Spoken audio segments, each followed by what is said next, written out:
लोगों के मैसेज पड़े हैं जी। क्या बना की बात कर रहे थे, छोड़ दें इसको, ग्रुप में अभी डिस्कस ना करें प्लीज। और ये जो आप पूछ रहे हैं ना मुझसे कि pair of words and all that stuff, तो मैंने, और ये किसी ने कहा कि किसी के कहने पर मैंने चेंज किया था। भाई साहब, बात ये है कि मुझे किसी कोई एक स्टूडेंट की बात नहीं है, क्योंकि शुरू शुरू के अंदर आप लोगों के बहुत फ्रीक्वेंट मैसेजेस और डिस्कशन और ये चीज, नए नए जब लोग आप आते हैं तो you have lot of questions to ask and there is no issue. तो आप लोगों में से काफी लोगों ने मुझे ये कहा था कि सर आप इतना जल्दी टेस्ट ना लें, ठीक है। तो मैंने इसी वजह से थोड़ा सा उसको डिले किया था। तो ये कोई किसी एक स्टूडेंट या कोई किसी एक स्टूडेंट के कहने पे मैं चेंज करूंगा भी नहीं। कैसे हो सकता है कि 54 लोग में से एक बंदा मुझे कहे कि सर ऐसे कर दें तो मैं उस तरह कर दूं, ऐसा बिल्कुल नहीं हो सकता। हाँ, ये जरूर है कि किसी ने मशवरा दिया कि सर आप ट्यूसडे को कर लें, तो फिर मैंने उस मशवरे के ऊपर अमल करके ट्यूसडे को कर दिया। यानी लेट करने का जो था वो आप में से काफी लोगों का ये था कि सर जल्दी ना करें। एनी हाउ, जो आपका नेक्स्ट टेस्ट आ रहा है, जस्ट अ मिनट, मुझे इसी वक्त फौरन, मुझे बाद में भूल जाता है, ठीक है।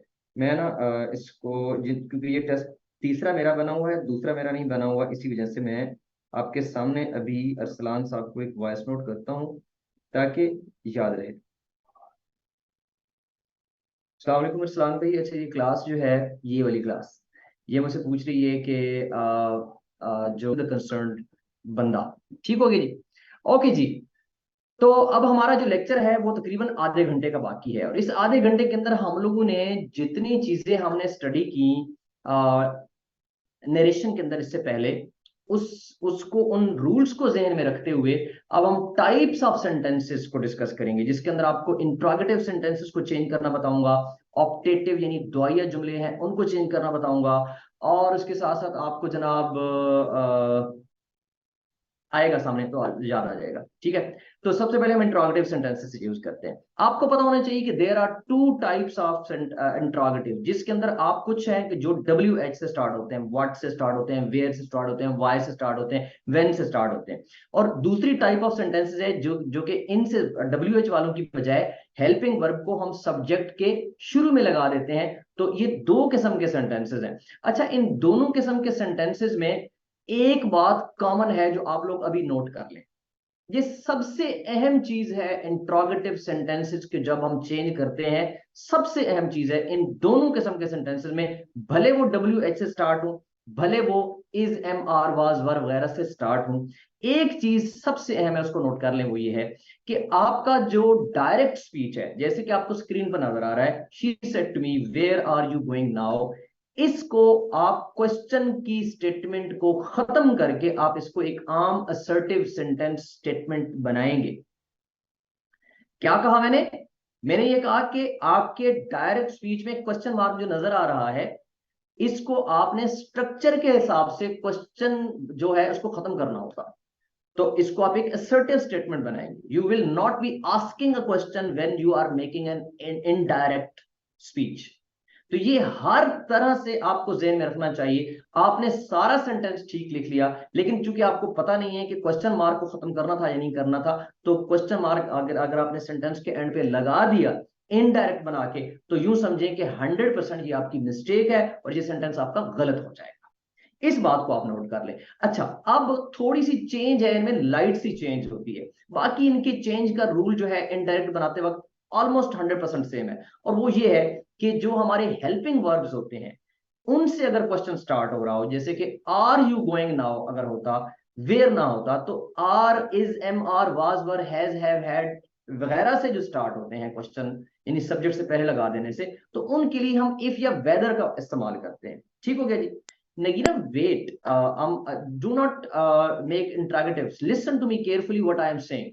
Being a student, you need to listen to me carefully what I am saying, rather than going for the next activity के हम इसको कैसे बनाएंगे। मेरी बात को क्लैरिटी से आप सुनेंगे तो मैं एक रिदम में चलता रहूंगा। अगर बीच में आप लोग अपना सेंटेंस करेक्ट करना शुरू कर देंगे तो फिर ये गलत बात हो जाती है, ठीक है ना। तो मैं क्या कह रहा था कि पहली बात आपने नोट करनी है कि इसका क्वेश्चन जो है वो खत्म करना है। ठीक है, कैसे खत्म करना है हम डिस्कस आगे प्रैक्टिस में देखेंगे। दूसरी चीज आपने ये कि जब वेयर वगैरह आता है तो उसका स्ट्रक्चर थोड़ा सा डिफरेंट है, जब हम यानी रिमूव करते हैं कॉमास को। याद रहे कि हमारे असर्टिव सेंटेंसेस में जब हम कॉमास को रिमूव करते थे तो हम दैट लगाते थे। क्या लगाते थे? दैट, यानी कि शी सेड टू मी और where are you going now, यानी जो दो हमारी रिपोर्टिंग और रिपोर्टेड स्पीच है, इनको जोड़ने के लिए, इनको जोड़ने के लिए हम क्या करते थे? हम दैट का इस्तेमाल करते थे। ठीक हो गया। लेकिन अब हम क्या कर रहे हैं, सॉरी फॉर दिस, अब हम क्या कर रहे हैं? हम अब उस तरीके से नहीं, हम थोड़ा सा डिफरेंट तरीके से करेंगे। तो आपके सामने sentence, she asked me where I was going then. पहले डिस्कस करने दें मुझे, अगर कोई कंफ्यूजन हो तो, जब डिस्कस कर लूं तो फिर कंफ्यूजन हो तो फिर बताइएगा।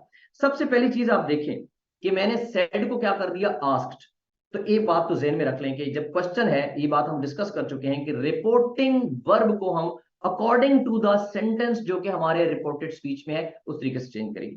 क्योंकि ये एक क्वेश्चन है तो हम यहाँ पे शी आस्क्ड लिखेंगे। और ऑफ कोर्स शी आस्क्ड के बाद टू मी नहीं होता, शी आस्क्ड टू मी नहीं होता। ठीक है, शी टोल्ड टू मी भी नहीं होता। अगर आप टोल्ड लिखते हैं तो शी टोल्ड मी होगा। सेड टू मी होता है, लेकिन जब आप शी टोल्ड लिख देंगे तो शी टोल्ड मी। लेकिन जहां पे चूंकि क्वेश्चन है तो हम यहाँ पे करेंगे she asked me. She asked to me भी गलत होगा, इस बात को भी नोट कर लें, क्योंकि बहुत सारे लोग समझते हैं कि इसमें कोई टू जो है वो सेम रहेगा, लेकिन जब आपने उसको आस्क कर दिया तो प्रेपोजिशन का फर्क आ जाता है। अगली बात, अब आप देखें कि हमने मी जो रिपोर्टिंग स्पीच है और रिपोर्टेड स्पीच है, इसको जोड़ने के लिए हमने दैट का कोई इस्तेमाल नहीं किया, हम सीधा चले गए हैं वेयर के ऊपर। ये पहले सेंटेंस की एक्सप्लेनेशन को अगर आपने अच्छे से सुन लिया और समझ लिया तो आप इंट्रोगेटिव सेंटेंसेस जितने भी आ जाएंगे, आप कभी भी इसमें इश्यू आपको नहीं होने लगा इंशाल्लाह ताला। तो अब पहली चीज आपने नोट कर ली कि यहाँ पे दैट वगैरह लगाने की जरूरत नहीं है, और ना ही हम यहाँ पे इफ वेदर लगा रहे हैं। और उसकी वजह मैंने आपको पहले बता दी कि WH वाले क्वेश्चन से अगर सेंटेंस स्टार्ट हो रहा है तो फिर इफ वेदर के लगाने की हमें जरूरत भी नहीं है। तो दूसरे लफ्जों में मैं यूं इसको एक्सप्लेन करूंगा कि हमने रिपोर्टिंग स्पीच और रिपोर्टेड स्पीच इन दोनों को जोड़ने के लिए किसी भी कनेक्टिंग वर्ड का इस्तेमाल नहीं करना। आगे समझ। अगली बात, हमारा सेंटेंस वेयर से स्टार्ट हो रहा है, हमने इस सेंटेंस को इनडायरेक्ट बनाते हुए भी वेयर कर दिया, हमें कोई परेशानी नहीं। याद रहे कि हमारा टारगेट ये है कि हमने नंबर 1 इसकी क्वेश्चन वाले स्ट्रक्चर को चेंज करना है, एक बात। नंबर 2, हमने डेफिनेटली हमें इसका टेंस भी देखना है क्योंकि बाहर पास्ट आया खड़ा है। और नंबर 3, हमने देखना है कि इसके अंदर कोई प्रेपोजिशन की चेंज तो नहीं हो सकती, प्रोनाउन की चेंज तो नहीं हो सकती। और नंबर 4, हमने देखना है कि कोई वर्ड ऐसा है जो कि खास तौर पर अगर कोई एडवर्ब वगैरह लगाया खड़ा है कि जिसको हमने चेंज करना है बिकॉज बाहर पास्ट है। इन सारी चेंजेस को वन बाय वन मैं आपको डिस्कस करूंगा पहले सेंटेंस पे, और इसके बाद हमारी जो डिस्कशन होगी वो इतनी ज्यादा नहीं होगी। सो वेयर आर को हमने, आर यू को हमने कर दिया आई वाज। सबसे पहले इस पे डिस्कस करें कि हमारा जो डायरेक्ट स्पीच था वो तो उसमें हमने आर सब्जेक्ट से पहले लगाया हुआ था, यानी कि हेल्पिंग वर्ब हमने सब्जेक्ट से पहले लगाया हुआ था। तो जब भी कभी सब्जेक्ट से पहले हेल्पिंग वर्ब आ जाता है तो वो क्वेश्चन की स्टेटमेंट बन जाती है, स्ट्रक्चर वाइज बन जाती है, भले आपकी टोन ऊपर नीचे, वो एक और कॉन्टेक्स्ट है स्पोकन के अंदर। तो अगर आपने हेल्पिंग वर्ब शुरू में लगा दिया तो क्वेश्चन की स्टेटमेंट बन गई। ठीक हो गया। तो पहला काम जो हमने करना है कि हमने हेल्पिंग वर्ब को सब्जेक्ट के बाद लेकर आना है ताकि इसकी जो क्वेश्चन वाली स्टेटमेंट है उसको खत्म किया जाए। तो यहां पे हमने सबसे पहला काम क्या किया, हमने जो हेल्पिंग वर्ब सब्जेक्ट के पहले आ रहा था हमने उठा के उसको बाद में रख दिया। समझ आ गई जी? यहां तक क्लियर हो गया? अच्छा, अब आगे बढ़ते हैं कि आर को हमने वाज क्यों किया। पहली बात तो ये है कि आर प्लूरल है तो हमें इसको वर्क करना चाहिए था। दूसरी बात यह है कि आर प्रेजेंट है तो हमने पास्ट क्यों कर दिया। दोनों बातों का जवाब देता हूं। सबसे पहले मैं टेंस का जवाब देता हूं, क्योंकि शी सेड टू मी एक पास्ट का जुमला है और where are you going present का जुमला है, तो मुझे सबसे पहले उसको पास्ट में लेकर आना था। तो इसलिए मैंने आर को वाज या वर में तब्दील करना था। अब अगला सवाल ये बनता है कि क्या मुझे यहाँ पे वाज लगाना चाहिए या वर लगाना चाहिए। तो उसके लिए मुझे ये देखना पड़ेगा कि मेरा जो सब्जेक्ट बनता है उस पर्टिकुलर में वो क्या है। अगर वो सिंगुलर है तो वाज लगेगा, अगर वो प्लूरल है तो वो क्या लगेगा, आर लगेगा। अब अगली चेंज देखते हैं कि हमने वहां पे था where are you going now, और यहां पे हमने किया वेयर आई वॉज गोइंग। तो ये यू आई में कैसे तब्दील हो गया। तो आपको याद है कि हमने बहुत अच्छे तरीके से, बहुत ही जबरदस्त तरीके से हमने इस चीज को पढ़ा था कि जब आप सेकंड पर्सन अगर आपने चेंज करना हो, यानी यू को अगर आपने चेंज करना हो रिपोर्टेड स्पीच वाले यू को, जैसे ये खड़ा है, तो आपको फौरन देखना पड़ेगा रिपोर्टिंग स्पीच के ऑब्जेक्ट को। मैं ये डिस्कशन दोहरा रहा हूं और आपने तवज्जो से सुननी है ताकि कभी जिंदगी में आपको ये इश्यू ना हो। तो अब हमें ऑब्जेक्ट भी मौजूद है हमारे पास, तो अब इसका मतलब ये हुआ कि हम इस यू को according to the object change करेंगे। तो अब हमने क्या डिस्कस किया था कि जब चेंज करने लगेंगे तो हमने इसका जो ये ऑब्जेक्ट है इसका केस देखना है कि मुझे यहां पे इसका सब्जेक्टिव केस लगाना है या ऑब्जेक्टिव केस लगाना है। तो इस सवाल का जवाब हमें यहां से मिलेगा कि you as a subjective case लिखा हुआ है रिपोर्टेड स्पीच में या फिर you as an objective case में आ रहा है। तो सेंटेंस हमारा है वेयर आर यू गोइंग, तो एक्चुअली हमारा ये सेंटेंस था यू आर गोइंग और हमने इसको क्वेश्चन बना दिया था वेयर आर यू गोइंग। ठीक है, तो इसका मतलब ये हुआ कि यू बतौर सब्जेक्टिव केस के यहां पे आ रहा है। आई टोल्ड यू, ये ऑब्जेक्टिव केस है यू का, लेकिन वेयर आर यू गोइंग या यू आर गोइंग यहां पे यू सब्जेक्टिव केस है। तो जवाब हमें मिल गया कि मी को जब हम चेंज करने लगे हैं तो मी के सब्जेक्टिव केस को देखना पड़ेगा और मी का सब्जेक्टिव केस है आई। तो अब हमने काफी चेंजेस डिस्कस कर ली। क्या डिस्कस कर लिया कि शी सेड टू मी को शी आस्क्ड मी कर दिया। आगे हमने करेक्ट करने के लिए किसी और वर्ड का सहारा नहीं लिया और हमने डायरेक्टली वेयर ही लिख दिया और हमने आई को भी डिस्कस कर लिया, वाज को भी डिस्कस कर लिया। और चूंकि ये कंटिन्यूअस का सेंटेंस है तो हमने याद है कि मैंने आपको बताया था कि हमने अगर बाहर पास्ट हो और अंदर प्रेजेंट हो तो प्रेजेंट कॉरेस्पॉन्डिंग उसका जो पास्ट टेंस है उसमें चेंज हो जाएगा। तो ऊपर हमारे पास चूंकि जो स्टेटमेंट है वो प्रेजेंट कंटिन्यूअस की है तो हम इसको पास्ट कंटिन्यूअस में कन्वर्ट कर रहे हैं। So where I was going then हो जाएगा। और ये रूल भी आपको पता है कि नाउ अगर बाहर हमारा रिपोर्टिंग स्पीच पास्ट में है देन में चेंज हो जाएगा। और उसके बाद हमने फुल स्टॉप लगाया है, यानी हमने where I was going then करके फुल स्टॉप लगा दिया, जिससे हमने क्वेश्चन की स्टेटमेंट को खत्म कर दिया।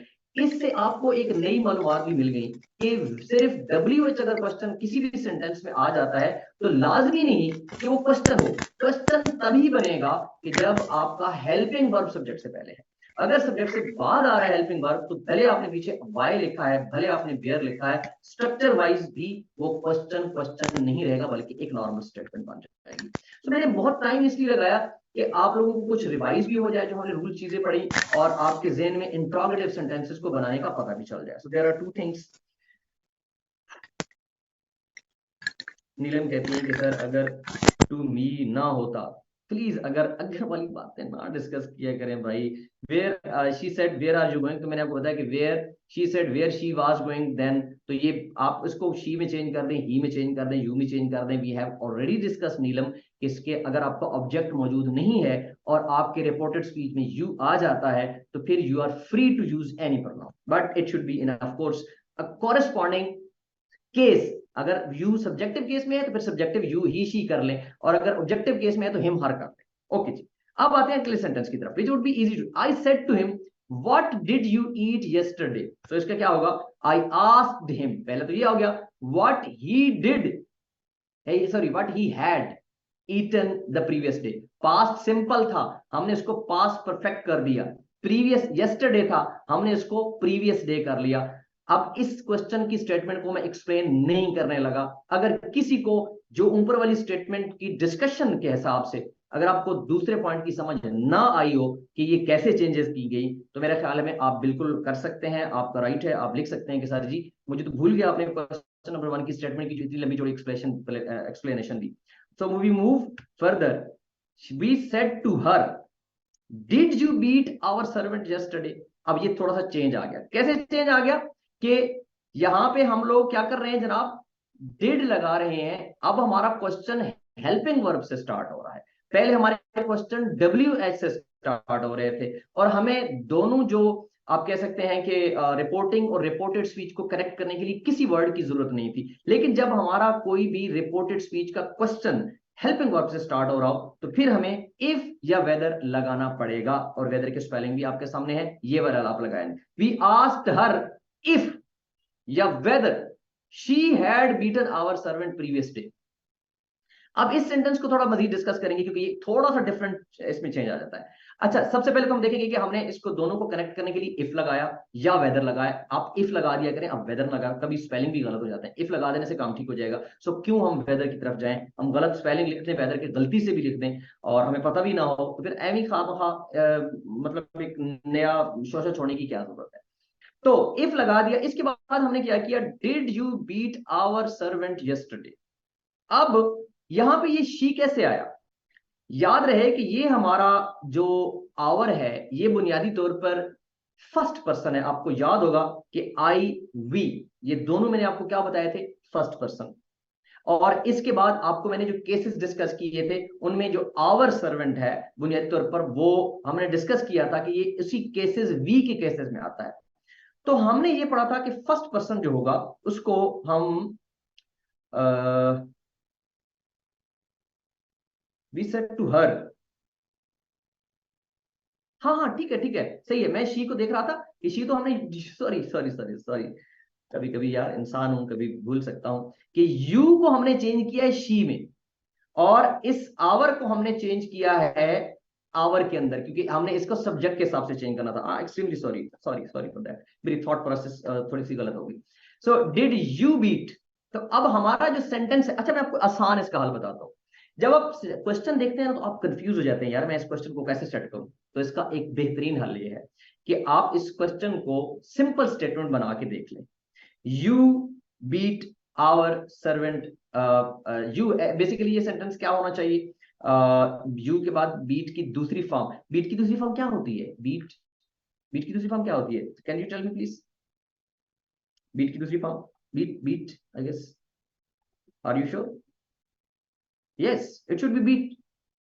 ओके, सो अगर, okay fine fine fine fine ठीक है, तो अगर मैं सेंटेंस को वैसे बोलूं, सिंपल सेंटेंस बोलूं, क्वेश्चन ना बोलूं, तो मैं करूंगा you beat our servant yesterday, ये हमारी स्टेटमेंट है। तो हमने इसी को चेंज करना है क्योंकि हमारा जो डिड है उसको तो हम वेदर या इफ के अंदर चेंज कर रहे हैं। तो ये जो हमारा यू सेकंड पर्सन है, हम सबसे पहले देखेंगे कि second person object of the reporting speech में देखते हैं।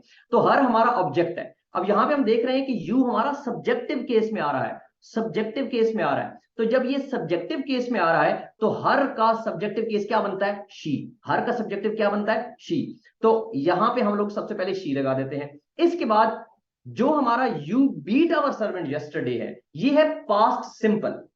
यस्टरडे से भी हमें पता चल रहा है और डिड से भी पता चल रहा है कि ये हमारा पास्ट सिंपल है। तो पास्ट सिंपल को अगर बाहर पास्ट हो, अगर बाहर पास्ट हो, अगर बाहर प्रेजेंट है तो ये पास्ट सिंपल ही रहेगा।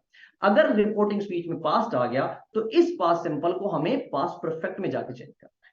तो इसलिए हमने she, you beat our servant को she had beaten our servant the previous day, क्योंकि यस्टरडे को हम द प्रीवियस डे में चेंज कर देते हैं। सो होप सो, मुझे कंसर्न है इस तीसरे सेंटेंस में क्योंकि मेरा एक दफा थॉट प्रोसेस गलत हो गया था, तो मुझे कंसर्न है कि आपको क्लियर हुआ है या नहीं हुआ। आप मुझे अगर क्लियर नहीं हुआ तो बता दें, क्योंकि इस तरह ढेर सारे मैसेजेस आते होते हैं, 54 में से मेजॉरिटी को समझ आ जाती है। तो अगर आपको समझ नहीं आया तो प्लीज जरूर मेंशन करें कि सर समझ नहीं आया, मैं उसको दोबारा एक्सप्लेन कर दूंगा। ऑलराइट, इसके बाद सेंटेंस नंबर 4 है, he said to you will you go to Lahore tomorrow, so he inquired. अब यहाँ पे आप कह सकते हैं कि आस्क भी लग सकता है, दैट्स नॉट एन इश्यू, ठीक है। लेकिन अगर आप इंक्वायर्ड लिख रहे हैं तो वो भी ठीक है। और मैंने आपको कहा था कि जब आपको याद होगा कि आस्क्ड और इंक्वायर्ड के बारे में मैं बात कर रहा था कि अगर आप बहुत बारीकी में जाएं तो थोड़ा सा डिफरेंस आ जाता है। इंक्वायर में जैसे इंक्वायरी करना होता है, किसी से पूछना होता है कि यार अब कल जा रहे हो नहीं जा रहे, इस सॉर्ट ऑफ इंक्वायरी। यानी आप बहुत बारीक बीनी में जाएंगे तो फिर इंक्वायर्ड और आस्क में डिफरेंस आपको महसूस हो सकता है। Otherwise they can be used alternatively. So you if का और वेदर का आपको इस्तेमाल पहले से बता दिया है। Will you go to low, तो यू को हमने यू में ही चेंज कर दिया और उसकी रीजन क्या है कि हमारा यू जो है it should have been change according to the object, और हमारा ऑब्जेक्ट पहले से ही यू है। तो फिर इसका मतलब ये है कि इस यू को हमने यू में ही चेंज करना है। अगर यहाँ पे मी होता तो आई में चेंज कर देते, अगर आप यहाँ पे हर होता तो हम इसको शी में चेंज कर देते, अगर यहाँ पे हिज होता तो हम इसको ही में चेंज कर देते। और विल को आपको पहले से बताया हुआ है कि विल सेंटेंस जब आ जाए तो आप उसको वुड में चेंज करते हैं। सो जो टुमारो है उसके अंदर जो चेंज आई है वो नेक्स्ट डे पे चली गई है। So hope so it's quite clear to you. Okay, so these are 4 sentences that I have explained. अगर आपको समझ नहीं आई तो आप मुझे मैसेज करें। 5 मैसेजेस हैं और मैं इनको रीड कर लेता हूं और उसको क्लियर कर देता हूं। आई थिंक अल्हम्दुलिल्लाह सारे लोगों को समझ आ गई है। Thank you very much Abdul Salam for good words. इसके बाद है इंपेरेटिव सेंटेंसेस, यानी कि जिसमें ऑर्डर आता है, रिक्वेस्ट आता है, एडवाइस आती है, सजेशन, इस तरह के सेंटेंसेस होते हैं। तो इसमें सबसे पहले क्या है जी, इसमें कुछ रूल्स डिस्कस हुए हैं कि रिपोर्टिंग वर्ब जो होता है उसको हम लोग सेज या सेड होगा, इसको हम लोग रिपोर्टेड वर्ब्स के चेंज लेकर आएंगे और हम कहेंगे ऑर्डर या ऑर्डर्ड या रिक्वेस्टेड या सजेस्टेड या एडवाइज्ड अकॉर्डिंग टू